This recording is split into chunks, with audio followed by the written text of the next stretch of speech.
Pushpa 1 pre release అప్పుడు ఇదే stage మీద నుంచొని బన్నీతో అన్న, బన్నీ నార్త్ ఇండియాను వదలొద్దు, అక్కడ ఫ్యాన్స్ నీకోసం చచ్చిపోతున్నారు, ప్రమోట్ చేయ అక్కడ సినిమాని అని చెప్పి.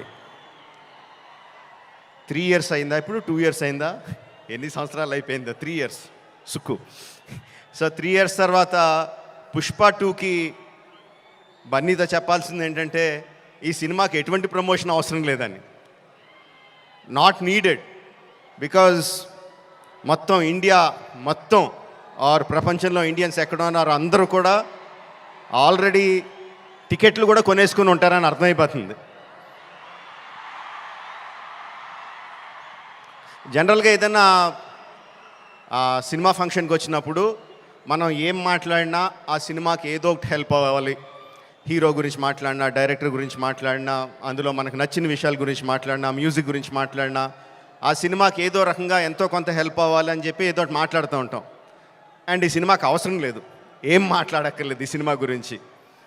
సో అందుకని సరదాగా జరిగిన విషయాన్ని, ఒక చిన్న సరదా విషయాన్ని పంచుకుంటాను. ఇన్స్టెడ్ ఆఫ్ సినిమాని పొగడం కన్నా సరదాగా జరిగిన విషయం ఒకటి పంచుకుంటాను మీతో. ఒక 2-3 months బ్యాక్ అనుకుంటాను, ఆర్ఎఫ్సిలో పుష్ప షూటింగ్ జరుగుతూ ఉంటే నాకు కూడా చిన్న పని ఉండి అటు పక్క వెళ్తే షూటింగ్ స్పాట్కి వెళ్ళా. బన్నీ, సుక్కు ఇద్దరు ఉన్నారు అక్కడ. కొంతసేపు పిచ్చామాటి మాట్లాడిన తర్వాత సుక్కు, సార్ సినిమాలో ఒక సీన్ చూస్తారా అని అడిగాడు. ఎందుకు చూడండి సుక్కు, చూస్తానన్నా. సో ఎడిటర్ని పిలిచి సుక్కు ఏదో ఆ సీన్ ఈ సీన్ కొంచెం కరెక్షన్ చేసి ఏదో చూపించు అని చెప్పాడు. ఆ ఎడిటర్ ఏదో దాన్ని కొంచెం కరెక్షన్స్ చేస్తున్నాడు.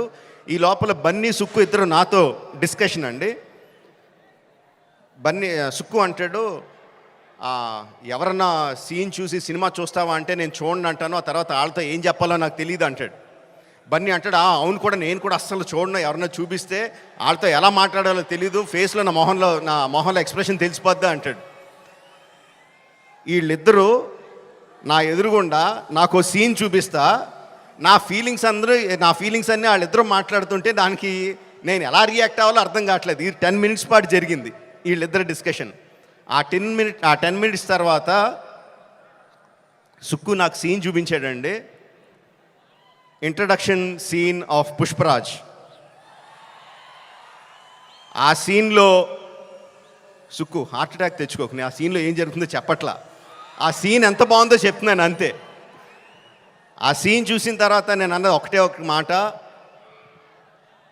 ఈ సీన్కి దేవి ఎంత మ్యూజిక్ ఇవ్వగలిగితే అంత, ఎంత స్కోప్ కావాలంటే అంత, ఏ రేంజ్కి తీసుకెళ్లాలంటే ఆ రేంజ్, అంత ఎక్సలెంట్ సీన్ చూపించాడు సుక్కు. అండ్ బన్నీ ఎరగొచ్చాడు. అది నేను జస్ట్ ఇంట్రడక్షన్ పోర్షన్ ఒకటే చూశాను. ఇంకా సినిమా మొత్తం దాని తర్వాత ఎలా ఉంటుందో ఆబ్వియస్గా అర్థమైపోయింది. అండ్ December 5th కూడా కాదు, December 4th ఈవినింగ్కే ప్రపంచానికి అంతటికి కూడా అర్థమైపోతుంది. అంటే నాకు నిజంగా ఆల్ ద బెస్ట్ అని కూడా చెప్పాలనిపించట్లేదు, ఇంక ఈ సినిమాకి ఏమని చెప్పాలి. Okay, all the best to all of us. అదిగో వర్షం కూడా పడుతుంది, blessings from the heaven. December 4th evening, Pushparaj rule, only in theatres. Thank you very much.